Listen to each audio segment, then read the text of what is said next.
கோபம் முதல்ல நமக்கு ஏன் வருது? கோபம்னா என்ன? கோபன்றது நம்ம உணர்ச்சிகளினுடைய வெளிப்பாடு தான். அது உணர்வுகள் இருக்கும், உணர்ச்சிகள் இருக்கும். நாம் என்ன நினைக்கிறோம், நம்மளை மாதிரியே மற்றவங்களும் இருக்கணும்னு நினைக்கிறோம். நாமளாக இருக்கிறத முதல்ல விரும்பணும்.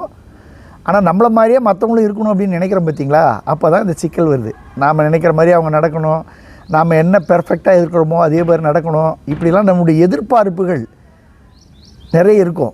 அந்த எதிர்பார்ப்புகள் ஈடேறலைன்னு வச்சிங்க, அவங்க அந்த மாதிரி பண்ணலைன்னா நமக்கு கோபம் வரும். ஃபஸ்ட்டு நம்மளை வச்சு அடுத்தவங்க நம்மளை அவமானப்படுத்துதல், இந்த மாதிரிலாம் நடக்கிறது தான் கோபம் அதிகமாக வரதுக்கான காரணங்கள். நம்ம எதிர்பார்ப்பு அதிகமாக வைக்கிறது தப்பு அப்படின்னு நினைக்கணும். அவங்கவுங்க வேலையை பார்த்துன்னு தான் இருப்பாங்க. அதனால் நாம் இப்படி நினைக்கிறோம், அதே மாதிரி அவங்களும் செய்யணும் அப்படின்னு நினைக்கிறோம் பார்த்தீங்களா? அங்கே தான் ஒரு முரண்பாடு நமக்குள்ளே வருது. இந்த கோபம் அதனால் வரக்கூடிய விளைவுகள் என்னென்ன அப்படின்னு பார்க்கும்போது நிறைய பிரச்சனை வரும் அந்த கோபத்தினால. அந்த கோபத்தில் 3 வகையான கோபம் இருக்குது. மென்மையான கோபம், மிதமான கோபம், முரட்டு கோபம் அப்படி இருக்குது. இந்த மென்மையான கோபம்ன்றது இந்த குழந்தைங்க மாதிரி அப்படி கையில் வச்சு முறைச்சிக்கிங்க, அப்படியே நான் பேச மாட்டேன் போ அப்படின்ற மாதிரி. அதே மாதிரி வீட்லேயும் நடக்கும்.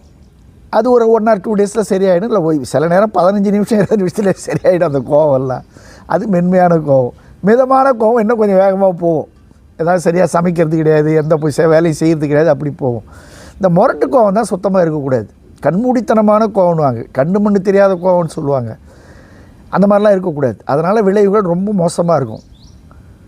அதனால் சில நன்மையும் இருக்குது இந்த கோபத்தில். என்னென்னா எக்ஸ்ப்ரெஷன் ஆஃப் ஃபீலிங்ஸ்னு சொன்னேன் இல்லைங்களா? அந்த ஃபீலிங்ஸை எக்ஸ்ப்ரெஸ் பண்ணுற விதம் சாஃப்டாக இருந்ததுன்னு வச்சுங்க, பிபிலாம் வராது உடம்புக்கு. அதான் டென்ஷன் இல்லாமல் கோவப்படணும். அது எப்படி டென்ஷன் இல்லாமல் கோவப்படுறது?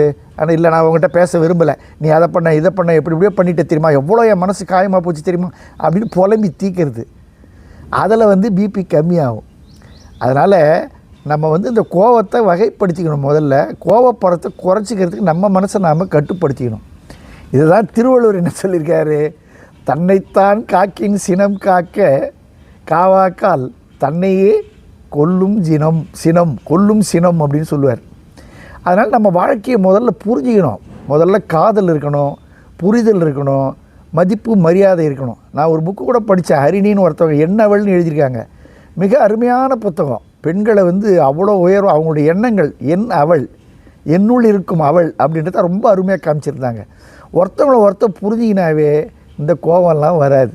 வாழ்க்கையில் சந்தோஷமாக இருக்கணும். சிந்தனை செய்மனமே செய்தால் நல்வினை நடந்திடுமே.